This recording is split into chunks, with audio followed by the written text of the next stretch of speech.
Hello मित्रों, जय श्री कृष्णा। आज हम आपके सामने लेके आया हूँ बैंक और कर्ज।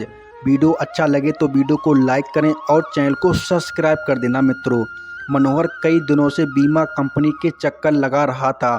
उसे घर का लोन लेते वक्त कंपनी के दबाव में एक इंश्योरेंस पॉलिसी भी लेनी पड़ी थी।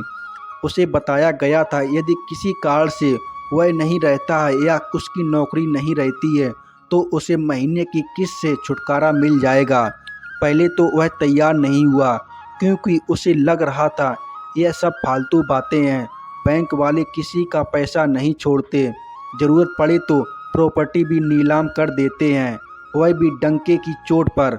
ऑनलाइन करके उसे अपने मित्र का नोएडा का आम्रपाली प्रोजेक्ट याद आया, जिसका प्रोजेक्ट बंद होने के बाद भी बैंक ने किस्त लेना बंद नहीं किया था। लेकिन जब लोन स्वीकृत नहीं हुआ तो उसे मजबूरी में पॉलिसी लेनी पड़ी। आखिर 2 साल बाद वह तो कहीं नहीं गया लेकिन कोरोना की वजह से उसकी जॉब चली गई। जॉब के बाद भी उसकी किस्त वैसी ही कट रही थी, जिससे परेशान होकर वह बैंक में पहुंचा। जैसे ही वह नज़दीकी बैंक पहुंचा तो वहां कोई जानकारी नहीं मिली। काफ़ी देर बाद रिसेप्शन पर बैठे हुए एक कर्मचारी ने होम लोन का मामला समझकर किसी को फ़ोन कर बुलाया और मनोहर को एक जगह बैठने का इशारा किया। कुछ ही देर में एक सूट बूट पहने हुए युवा ने मुस्कुराते हुए एंट्री की और बोला, मनोहर से हेलो किया और पूछा, सर आपको होम लोन चाहिए क्या? नहीं सर, मैंने जो लोन लिया था उसकी किस्त अभी भी कट रही है, जबकि मेरी नौकरी चली गई है सर। यह तो होम लोन ब्रांच का मामला है, वहीं जाकर पता चलेगा। उस व्यक्ति ने तुरंत जवाब दिया और फ़ोन पर किसी से बात करने लगा। तो फिर यह क्या है, यह बैंक नहीं है क्या? मनोहर बोला, सर यह नॉर्मल बैंक है, यहाँ बैंकिंग का काम होता है, लोन का अलग जगह होता है काम। पर जब लोन लिया था तब तो ऐसा नहीं था, उस समय तो यहीं पर डॉक्यूमेंट्स जमा हुए थे। जी सर, अपने कस्टमर की मदद के लिए यहाँ एक व्यक्ति रहता है, लेकिन यह काम तो उसी ब्रांच से होगा।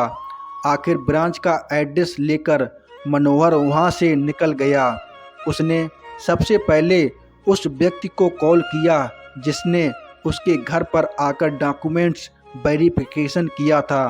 तो उसे जवाब मिला, सर मैं तो थर्ड पार्टी के रूप में काम करता हूँ, मेरा बैंक से कोई लेना देना नहीं है, मैंने सिर्फ आपके एड्रेस पर वेरिफिकेशन किया था, मैं तो किसी भी बैंक के लिए यह काम करता हूँ।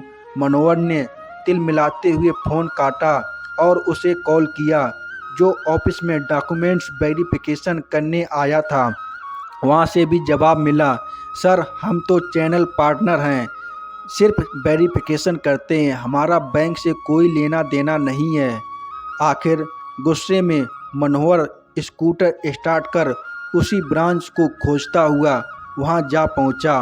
वहां पहुंचकर देखा 4 गार्ड बाहर खड़े हुए हैं, 30 लोग लाइन में खड़े हुए हैं। आखिर वह भी माहौल भी गंभीरता समझते हुए चुपचाप लाइन में खड़ा हो गया। लगभग 1.5 घंटे बाद उसका नंबर आया और जैसे ही वह काउंटर पर पहुंचा तो उससे रजिस्ट्रेशन नंबर पूछा गया तो मनोहर को नहीं पता था।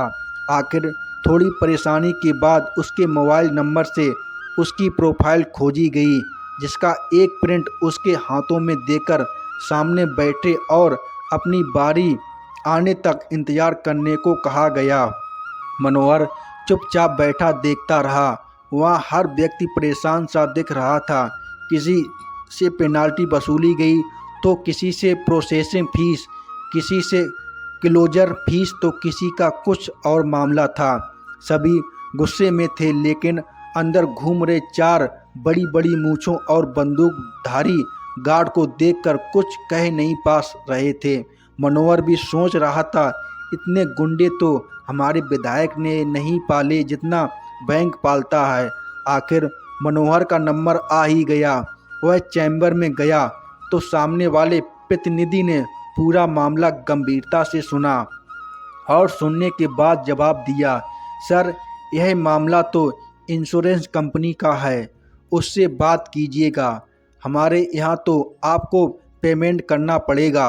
इंश्योरेंस कंपनी पर मैं तो किसी कंपनी के पास नहीं गया था, सब कुछ आपके यहाँ से ही हुआ था। जी आपकी बात सही है, सभी प्रोसेस हमारे यहाँ से ही हुआ था, पर वह कंपनी अलग है।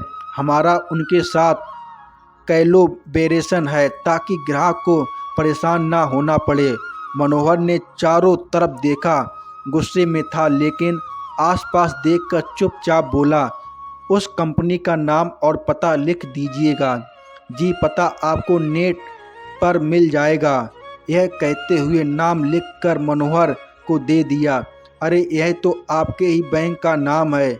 चौंकते हुए सिर मनोहर बोला, नहीं सर, यह कंपनी हमारी ही है, लेकिन आपका काम अलग रहता है, हमारा अलग। आखिर दुखी होकर कई नंबर पर फ़ोन लगाने से 1 से लेकर 9 तक बटन दबाने के बाद उसे यह समझ आया कि इस कंपनी का ऑफिस यहाँ नहीं है, यह सिर्फ ऑनलाइन देखती है। उसने कई मेल और शिकायत भेजी और आखिर एक दिन उसे एक फ़ोन आया जिसमें बताया गया था, सर आपकी पॉलिसी घर का इंश्योरेंस है, आपका नहीं। मतलब यदि घर को कुछ होता है तो आपको किस्त नहीं भरना, लेकिन आपके लिए नहीं, घर का क्या होगा। मनोहर फ़ोन पर ही उसे उल्टा सीधा सुनाने लगा। फ़ोन पर बात कर रहे प्रतिनिधि ने उसे मेल पर 20 पेज का डॉक्यूमेंट्स भेज दिया जिस पर मनोहर ने साइन किए हुए थे। मनोहर उस पॉलिसी को समझने के लिए कई वकील और बीमा एजेंट से मिल चुका है, पर जब तक समझ नहीं आया। आज भी कई मनोहर हर पेज रोज किसी पॉलिसी या किसी सरकारी दस्तावेज पर साइन कर रहे हैं जिसका अर्थ वह नहीं समझते, सिर्फ इसलिए कि वह किसी ऐसी भाषा में है जिसे मनोहर जैसे लोग समझ ही नहीं सके।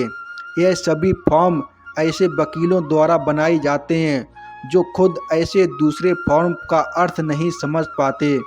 न्याय में भाषा एक बाधा के रूप में काम करती है और यह करती रहेगी, क्योंकि न्याय अपने आप में सरकार है, इसे किसी और सरकार की ज़रूरत नहीं है।